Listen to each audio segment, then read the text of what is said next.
This video presents some cognitive connections as a supplement to the poster Some Elements of Form in American Popular Music. In the main video, I talk through this flowchart here, where I lay out some of the formal processes that go on, as well as some of the textural and timbral changes, instrumental changes that occur at what point in your average song in this corpus. Now, this way that I'm thinking about form is based on repetition, clock time, and moments of textural change, that these all contribute to our understanding and formal wayfinding in this corpus. Now, in general, this supports and suggests certain descriptions of listening and compositional strategies within this style. So the balancing of repetition and novelty. So you've got some repetition, but you've got some novelty going alongside it. This kind of process initially grabs the listener's attention and then capitalizes on the enjoyment of repetition while introducing a consistent yet low dose of novelty. This also shows that there are formal practices in this corpus that are sufficiently consistent to create describable norms. These norms align not only with the deployment of formal zones, but also with their duration and absolute time, that there's some expectations about formal zones and absolute time that listeners familiar with this corpus would bring to the table.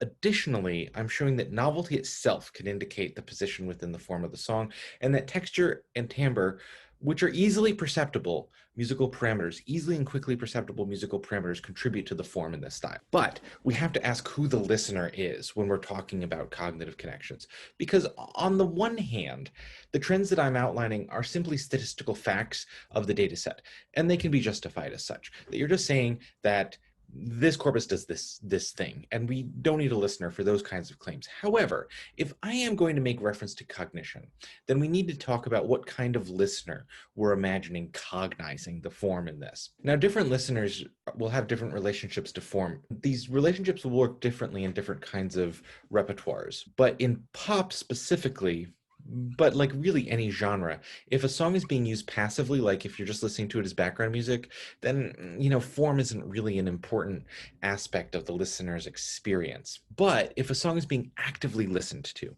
especially during some activity, like sorts of things that you often find pop music used for, like bopping in the car or dancing at the club, singing along to at the party, or working out at the gym, a listener can then make decisions within that activity using formal wayfinding. If you say certain things like, this song is about over, I'm going to go get another drink, or this song is just starting, don't change the channel, or keep doing that plank, which is an exercise. We've got one more chorus left. That's using formal wayfinding to influence how you're consuming the song. The formal cues can therefore assist a listener in using the song better. And this is as opposed to like embedding expressive content like we might talk about in a sonata or a binary form. And this is consistent with the way Adorno, of course, talks about popular music as a commodity. And I don't mean that to be a value judgment at all. What I mean that is a kind of really interesting way that popular music embeds form as part of its actual use value and the way that it interacts with its audience.